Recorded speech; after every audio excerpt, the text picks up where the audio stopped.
Hello and welcome to episode 31 of the Clean Energy Show. I'm Brian Stockton. And I'm James Whittingham. Brian, Yes, what a spectacular special day we have today. it's Battery Day. Tesla's annual meeting, a routine event that sometimes generates news because of Elon Musk's answers to investor questions, is going to be taking a back seat to the company's first Battery Day today. Well, I'm going to argue that it was mostly about manufacturing. Eventually, every car company will have long-range electric cars. Eventually every company will have autonomy. I think, but not every company will be great at manufacturing. Tesla will be absolutely head and shoulders above anyone else in manufacturing. That is our goal. What is your thoughts on that, Brian? Yeah, I agree. It's like in many ways. I remember when we started this podcast, and you said we're not experts in this. There were times during the Battery Day where I thought, gee, it would really be handy to be an expert in this because they, released so much information and there was kind of a lot to comprehend. But the gist was they're going to make a shit ton of batteries by 2030, again, reinforcing the premise of our podcast, the 2020 to 2030 time period for our podcast. And Right. ramping up to 3 terawatts, but it is partly about the battery chemistry and cars and all that kind of thing. But it's really just about, ramping production and just figuring out how to do all that. Okay, let's get this out of the way. You and I had a gentleman's bet that I said the stock would go up. It has clearly not gone up. No. It has gone down. It looks like about 10% on the day, $385. It was around, $425 yesterday or before the event? Yeah, it's been dropping for a while, yeah. Okay, I have some thoughts on this, Don. I want you to hear me out. My thought is that based on what we heard yesterday, it should go up. Yeah, well, there's a saying in investing, buy the rumor, sell the news. And I don't know where that comes from or why that makes any sense, but people were buying the rumors and then now the news is released and they're selling. But I think that it makes some sense because there was nothing in Battery Day really for short-term investors. Like for people trying to make a quick buck, there wasn't a lot of news there. It was really all long-term news. And in fact, several aspects of the announcement were all about how long all this shit's going to take. Like even the Plaid Model S, not available until the end of 2021. Like even that was a bit of a disappointment. So I think that's why. Nothing there for the short-term investor. It was all for the long-term investor. Well, the Plaid Model S is almost their roadster. I mean, it's almost a niche item. It's $140,000, which, considering what it does, though, I mean, are you kidding me? Did you see the specs on that thing? Yeah, so 1,100 horsepower, 200 miles per hour top speed, 520 miles of range, and 0 to 60 miles an hour in under 2 seconds. It's ridiculous. Under 2 seconds for a big, heavy, four-door, roomy sedan. I'm not a sports car guy, but that is a freaking sports car in a family sedan. And for God's sake, man, 837 kilometer range, which, by the way, I think is an ideal range for Canada. Because I'm going to make some arguments in the coming weeks about range, okay? And why a lot of people say, oh, you only need 230 miles or, 400 kilometers. Because you stop every once in a while to charge, which you proved on the way to Vancouver. However, we have cold weather here, which cuts your range drastically. And also, it's just you fill up faster in the bottom 60, 70, 80% of the battery anyway. You don't really want to use the whole battery. So the bigger your battery is, the faster your car is going to charge, the longer it'll last you. And that is just a lot more convenient if you don't have to use the whole battery. So you don't want to waste that weight. But there was a lot of information here. And I have to say, I grasped a lot of it. Good for you. Did you? Did you find it? Well, I mean, I couldn't go build a battery. I couldn't go, give me some nickel and I'll give you a battery cell. But I mean, they did a pretty good job of explaining what was going on. And at every notch, I thought, well, this is crazy. I mean, this is really good news. This is what I thought. The market is not reflecting that. It's gone up slightly since we started our show. It's gone up I $2. guess So maybe word they're got listening out to that us we're somehow.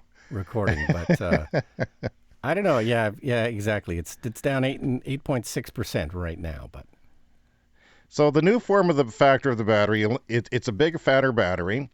You have to put less of them in the car, and it eliminates tabs, so that makes it so that you can have a fat battery because they don't get hot. Otherwise, they would normally get hot. But the way they manufacture the tabs and the connections, the electricity doesn't go all in one place. It goes in through several places, so it doesn't increase.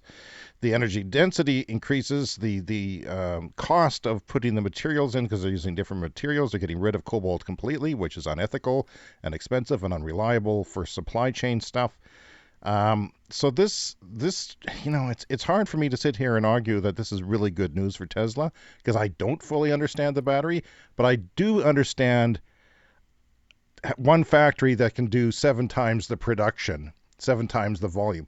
So instead of building 7 battery factories, they only have to build 1. So what does that do for them? It makes them profitable. It makes them have the cost of the battery go down, which makes them even more profitable because they can sell more at a more competitive price. So we're talking about a factory here that can do 7 times the speed of a battery cell production, which is huge, which is what the world needs. We need batteries out the yang constantly, as many as we can get for energy storage. And, they're talking about half of these things going for energy storage and half of them for cars. yeah, well, it's like, they did the calculation and it's like, okay, well, what do we need to replace all the cars that are produced and make them all electric? And then they just set out a plan to try and do that, or do it to the maximum that they can, and then everyone else is going to have to pick up the slack. Do you know what I noticed about this day, and I think a lot of this went over people's heads, is that I think Elon Musk reiterated his goal that this isn't about a business. This is about saving the freaking planet, which is why he started the company in the first place. And all of this is in the context not of great cars we can buy and, Tesla's going to knock the socks off the competition. This is about getting as many batteries out there for as cheaply as possible, because it's absolutely necessary to get them out there and have mass adoption, not only in the transportation industry, but also in the energy industry and the grid. All right, I'm going to play you a little clip here about Elon Musk talking about the fossil fuel industry, which he doesn't do very often. It is a false dichotomy to say that it's either prosperity or sustainability. This is often used, by oil and gas to say oh, well, do you want people to lose their jobs? Do you want to lower people's standards of living? Do you want to, make all these economic sacrifices, really, in order to have sustainability? And the reality, as Drew was saying, is that a sustainable energy is going to be lower cost, not higher cost, than fossil fuels. This, of course, is the argument that goes on around us, Brian, here in this part of Canada where we are in oil country, where it's becoming a big political thing, and even the mention of green energy is like a very threatening concept to a lot of people around here, and it's become like a pick-a-side political issue. So, yeah, I mean, he's not wrong, obviously. You and I both know that it's not a sacrifice to get the clean energy. It's cheaper, right? And it's a benefit for everybody. And he reiterated, which something we've talked about on the podcast a lot, it's about accelerating it. I mean, this is going to happen anyway. Even without Tesla, this would be happening just because clean energy is cheaper. But the amount that they're accelerating things is kind of ridiculous, because we complain often about how slow the legacy automakers are in switching over to electric. And imagine how little they would have done if Tesla didn't exist. I think it would have been very little, very little. I mean, Elon just in the early stages got GM and Nissan to make a car, but I'm sure they would have thrown that all away and given up if it wasn't for Tesla. Yeah. Tesla is the only people who were motivated by climate change and pollution. And when you have that motivation, I would argue that you're going to be more successful in this space. No one else is doing that. I mean, there are smaller people who say they have green ambitions, but that was 100% of why he started this. It was a long-term plan, starting with a sports car, going from expensive to cheaper to one for the mass market. And by the way, that is something that he's also talked about, is the $25,000 car. Now, if you look at all the headlines from Battery Day, that's what the headline says. Elon Musk promises $25,000 car in 2 to 3 years, which I don't believe. I can't mark my words. It'll be 2025 at the earliest. That's okay. That'll come up fast enough. And it's going to be a spectacular car. It's not going to be, whatever your Toyota Corolla is going to get its socks, blown into outer space by whatever car they come up with for $25,000. And they did mention it's going to have full autonomy capable. Yeah, that was the first time they had confirmed that. But again, like he said, about 3 years from now. So that might be part of the market reaction. Nothing there for the short-term investor if that's going to be at least 3 years away. But Brian, I mean, not everybody knows this. And I'd argue that we're not thinking. But as Elon says in this clip, it is a big deal. This is like, if for people that really know cells, this is a massive breakthrough. See, I don't know cells. You don't know cells. No, I don't I'm know taking his word that this is a massive breakthrough. Although it does make sense to me. I mean, if you can, because they're talking about putting the pack, the batteries are part of the structure of the car. So you eliminate that cost, you eliminate that weight. So then your range increases. They're talking about all kinds of things. There's like 16% range increase, X number of percent price decrease and longevity and all that. And it all adds up. And 6 times the power, 5 times the energy. There is a lot of debate online, and this is perhaps important, perhaps not, about what this means for charging speed. Do you have any thoughts on that? Have you seen anything? That I've heard, various things on different YouTube channels. People are claiming that the version 3 superchargers are actually capable of more than 250 kilowatts. But, Tesla's never confirmed it, but they sort of proved that the version 1s were capable of more. And through, some creative sleuthing, people suspect that the version 3s will go higher than 250, but nobody's confirmed that yet.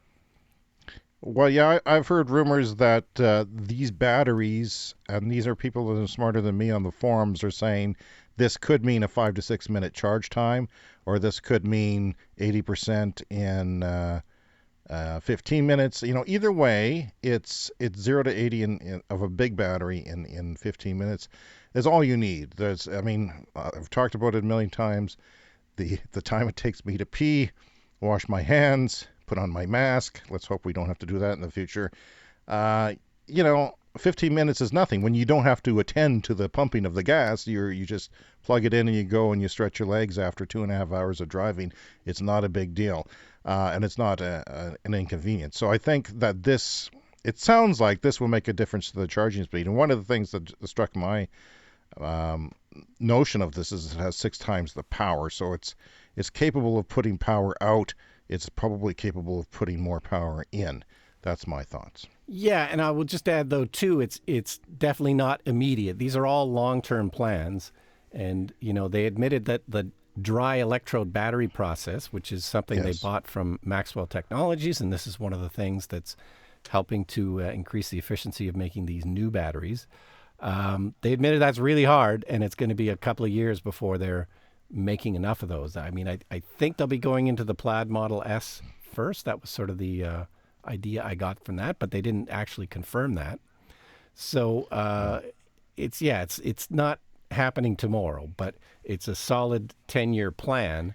Okay. And I think they can pull it off. I'm going to go 2 routes on that. One is that they've already said they're manufacturing them at a demonstration factory next door, right? Yeah. Okay, that's not what you mentioned, though, and that was kind of disappointing because for 2 years we've been thinking, well, they got this Maxwell technology. Why did they buy them? What does it mean? What it's going to be huge, and I can't wait till Battery Day. And then we find out that they actually haven't mastered what Maxwell has been doing, and that they've had to try, 5 different machines now or something for putting the powder on successfully, the dry coating, and they think they know they'll get there, so they say, but I don't know. There that has was to be disappointing. some trust there. I think they'll do it. I mean, who knows if the timelines are accurate, but it may end up going slower than they think. But I trust them. I think they can pull it off. So they're doing the batteries now, and they're going to ramp it up by a year. They're going to get some into production, and it'll take 2 to 3 years to get full speed ahead. But 2 to 3 years goes by fast. It'll give us something to do the podcast about, you know. Yeah, and again, it wasn't totally explained, which vehicles these new batteries are going to go into. Like, I suspect the existing battery infrastructure, they're going to keep buying cells from Panasonic and CATL.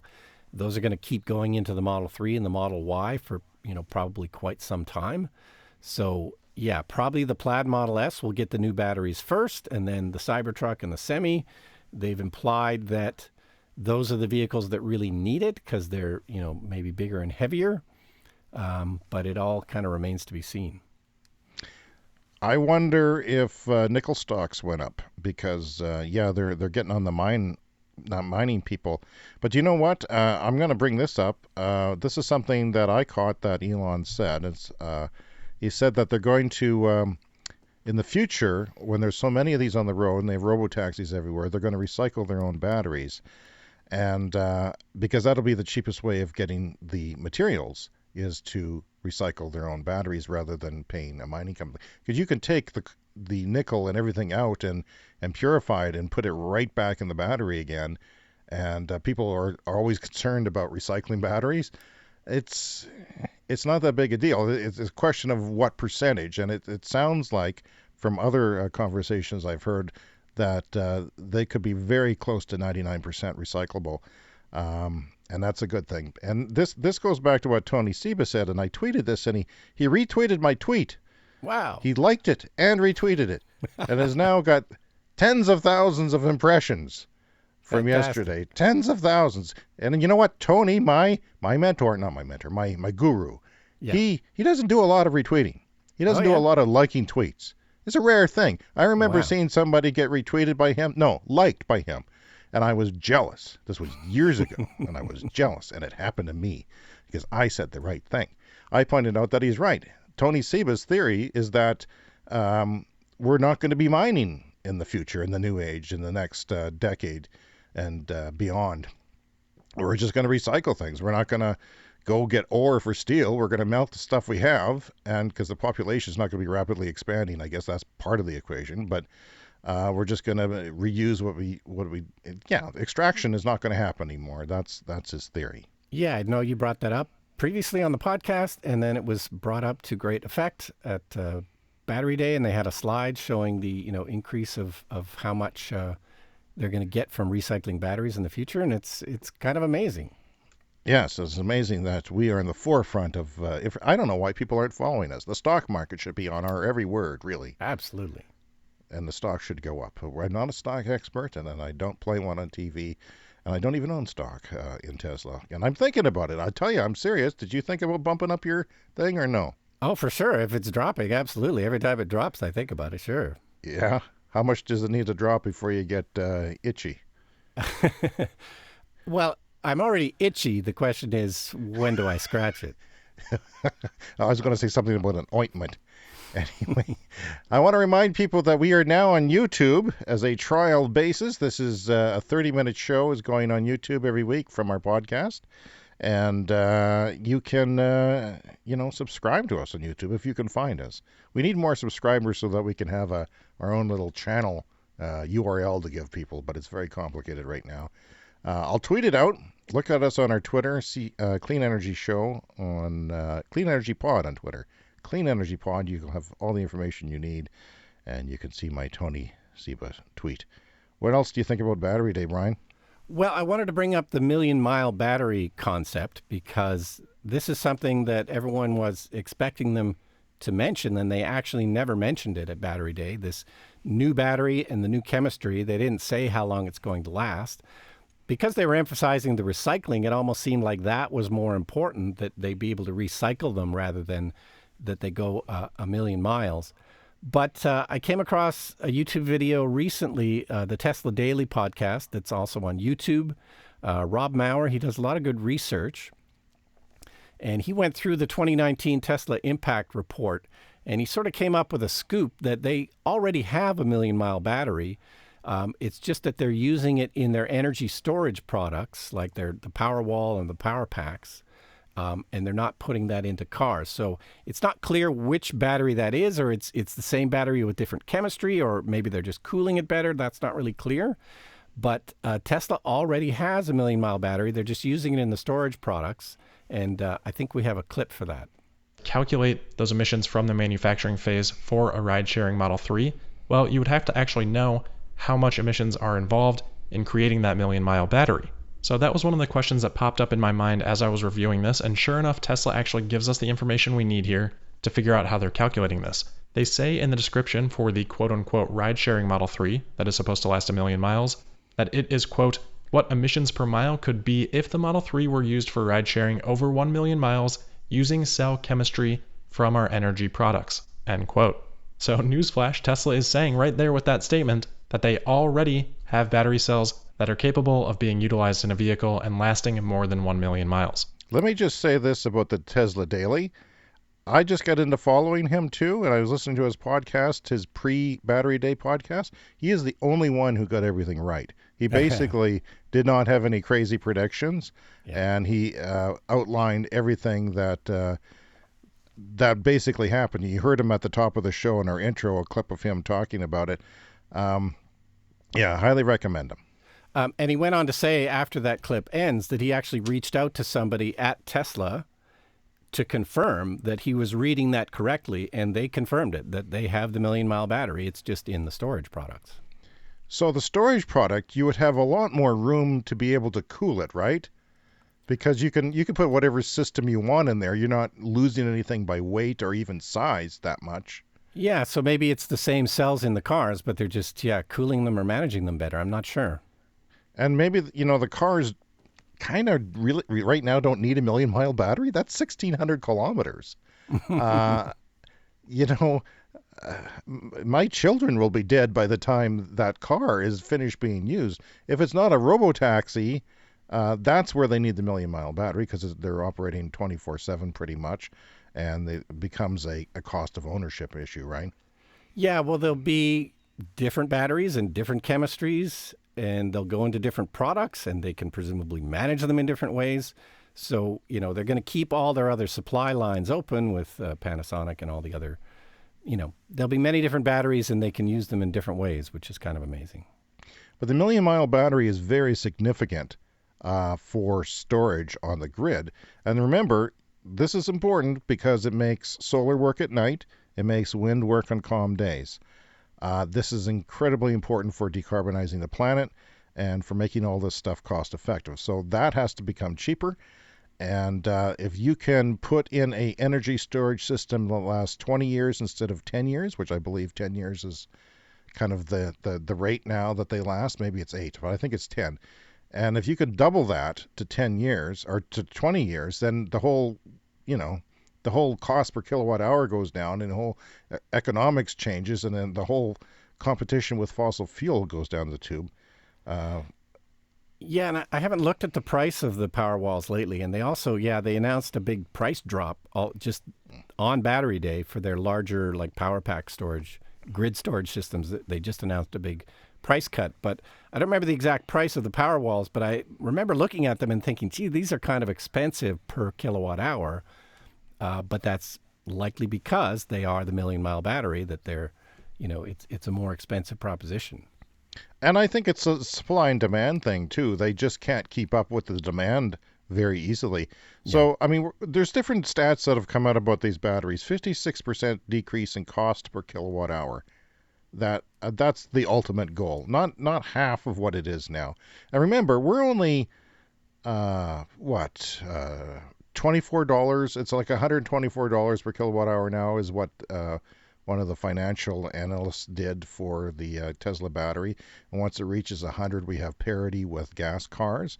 So that's significant. So if it is 124 and you're knocking off 50% cost of that, then right there, when this happens, and I predict it'll be more than 3 years before it really affects the marketplace, it'll be 2025, 2027, and you can kiss ICE cars goodbye. And when that happens, Brian, it's not like they're suddenly going to be replaced, but they're going to be completely worthless. Like I can't go buy an ICE car now because I don't know what it's going to be worth in 5 years. It may be completely, no one will want it. Oh, yeah. And that one of the big stories is that Boris Johnson is looking at moving up their ban on ICE vehicles from 2040, which is what Canada does. And Saskatchewan, our own jurisdiction here, said we couldn't do it because of cultural reasons, geographic reasons, and climate reasons. And boy, are they full of cow poop because they don't know. Cultural, no, and I have a story here from the Toronto Star that they've got a scoop that the federal government is offering $500 million to Ford to convert the Oakville Ford plant to electric cars. And I'm not a huge fan of giving Ford $500 million, but this shows that, these ideas are starting to gain traction and people are starting to realize that this is maybe something that has to be done. I've very mixed feelings about that. I think this is a stupid Liberal government way of addressing green technology, and they're coming out with a throw-in speech that may or may not outline some green objectives for a green recovery later. Well, actually, probably by the time this podcast gets out in the world, it'll be out there. So I will talk about that next week. But I'm a little uncomfortable with that, and I don't know what to say. Anyway, like I said, though, Brian, we are on YouTube, and this will wrap up our half-hour YouTube show. So I would like to thank everybody on YouTube. Remember to check out our podcast if you are a podcast listener. If you're not, you should probably consider it. Anyway, we'll say goodbye to our YouTube audience now and be right back.